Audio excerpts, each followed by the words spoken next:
So Dwyane Wade was starting and then not starting, and now Brian Windhorst is saying that Ty Lue never actually wanted to start Wade in the first place.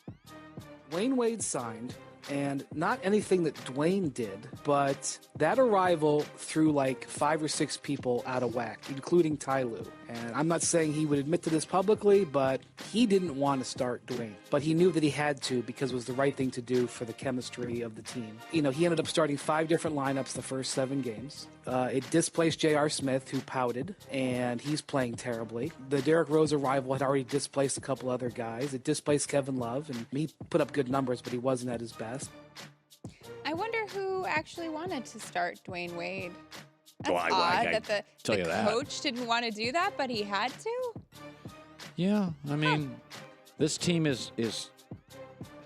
You know what I think I am with where Cleveland? Where can you go with this? I'm bored.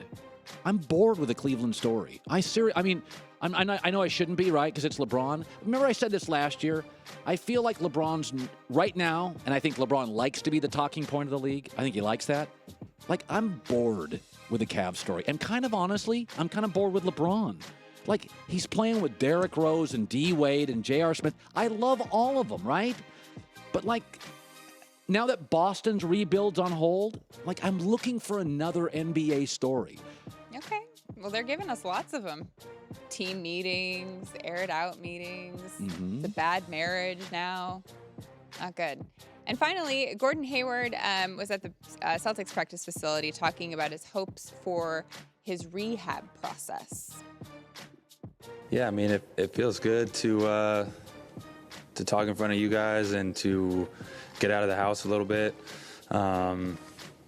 Definitely a little more mobile than I was a week ago, 2 weeks ago. So, you know, on the road to recovery, and you know, excited to attack that.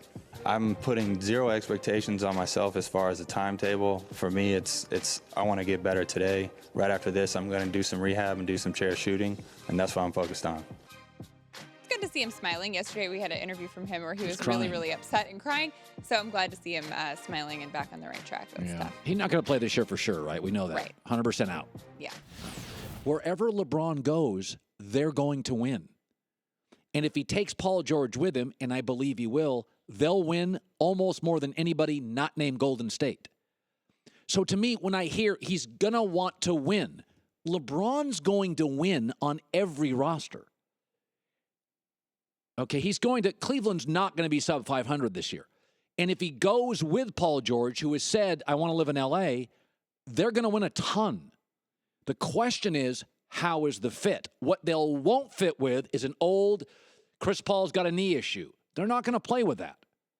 They're not going to play in Houston with Chris Paul. Chris Paul's got a knee issue they're really concerned about. LeBron's done that. D. Wade's fallen apart. D. Rose fallen apart. He's not playing with old guys and knee issues. And I like Chris Paul, but he's not going to take that risk. So when people say, well, L.A. is young. L.A.'s got Brandon Ingram, 6'10", can shoot.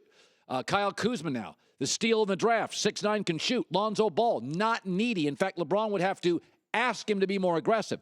What LeBron doesn't want is needy point guards, shoot-first point guards, and guys with bad knees. So when I hear this, he wants to win games. LeBron's going to win anywhere. And if he goes with Paul George, he's going to win big anywhere. Who's going to have cap space? The Lakers. That's why I don't think this is a ruse. I don't think it's make-believe.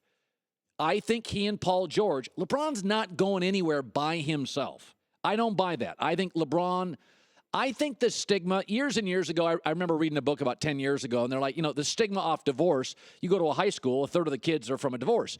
Nobody roots for divorce, but the stigma's off it. There used to be a stigma in the 40s, 50s, 60s. The stigma on moving around now is over. LeBron moved. LeBron came back. Kevin Garnett moved. KD moved. Paul George moved. That stigma's done. So it's not like LeBron's worried about, I believe LeBron wants to reinvent himself for a third time. He won in Cleveland. He won in Miami. Nobody's ever wanted a third spot. And I think that could be the ultimate legacy. I don't think he has to go to a winning team. Maverick Carter said he wants to win. He didn't say he has to go to a winning team. If the Lakers win 37 games, you don't think Paul George and LeBron don't add 20 wins to that? and all those young guys get another off season, just something to think about. Thanks for watching. Subscribe here to get the latest from the show. Also, be sure to check out more of the best clips from The Herd or go watch a few segments from the newest show on FS1, First Things First, with Chris Carter and Nick Wright.